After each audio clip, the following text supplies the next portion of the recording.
नाना पटोले जी, बाला साहब थोराट जी,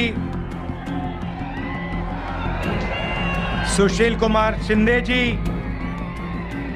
पृथ्वीराज चौहान जी,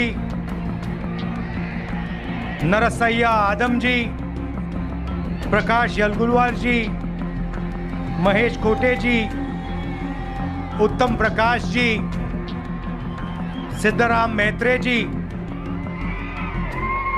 हमारे कैंडिडेट्स प्रणीति शिंदे जी और मोहिते पाटिल जी, इंडिया अलायंस के स्टेज पे वरिष्ठ नेता, कांग्रेस के बब्बर शेर प्यारे कार्यकर्ता,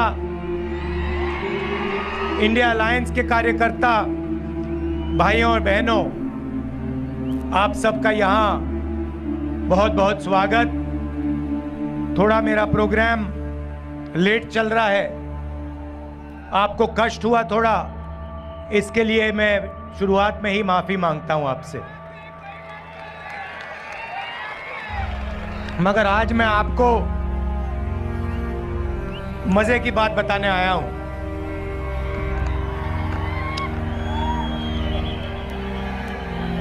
सबसे पहले,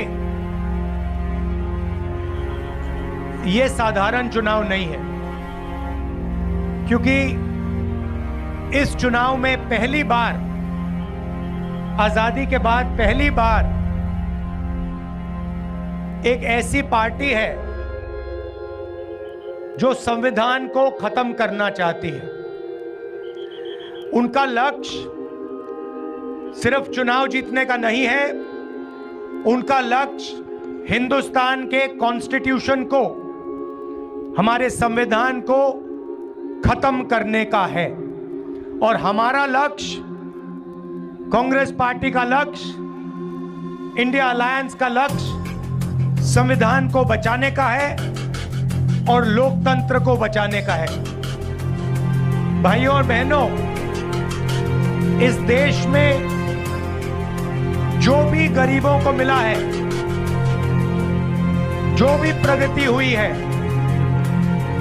पिछड़ों को, दलितों को, आदिवासियों को, जो भी गरीब लोगों को मिला है, वो संविधान के कारण मिला है। उसका वही कारण है।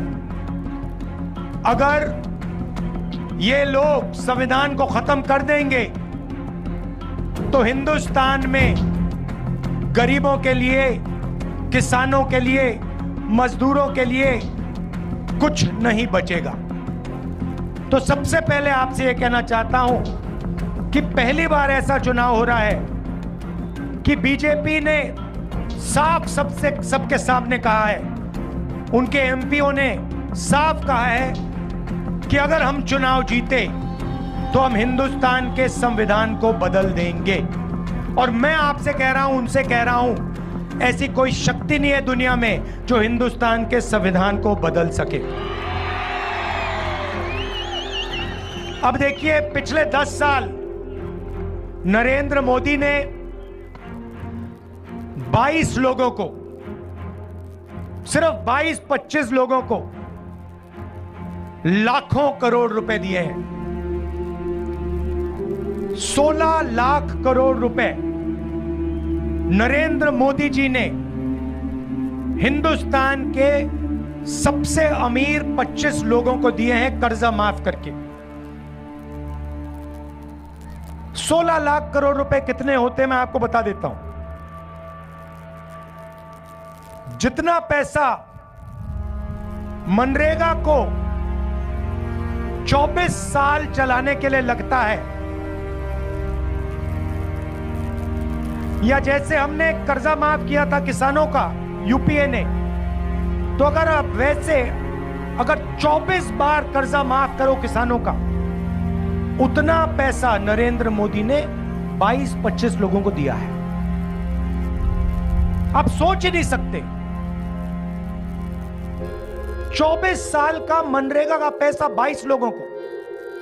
भाइयों और बहनों, हालत यह हो गई है कि जितना पैसा 22 लोगों के पास है,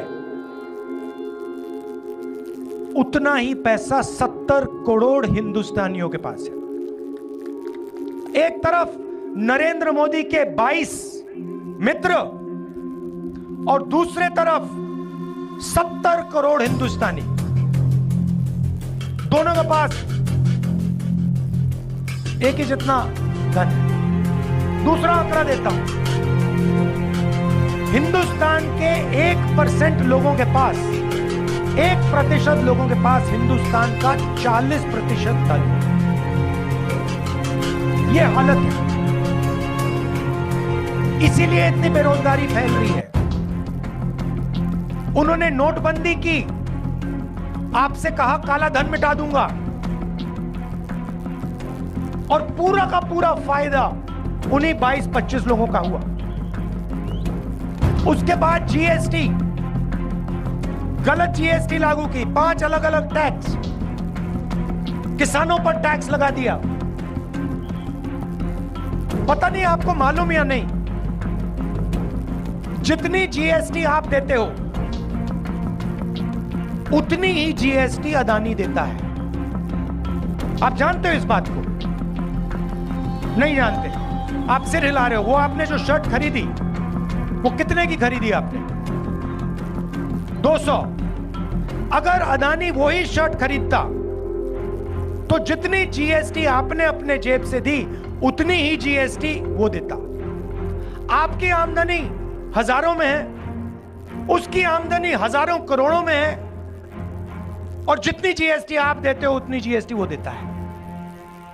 अब सवाल उठता है, जीएसटी का जो आपका धन है, जो आपके जेब में से निकल रहा है, उसका होगा क्या? कहां जाएगा वो धन? नरेंद्र मोदी जी ने साफ कर दिया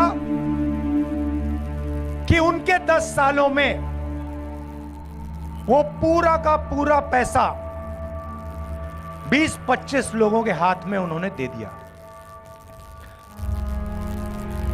उन्होंने अरबपति बनाए हैं,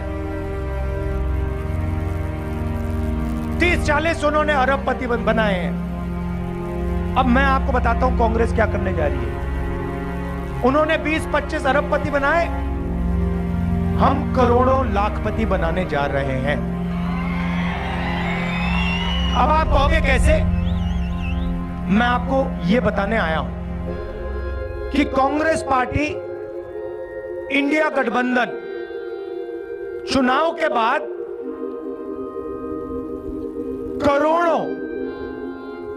करोड़ों लाखपति कैसे बनाने जा रही है। आप जानते हो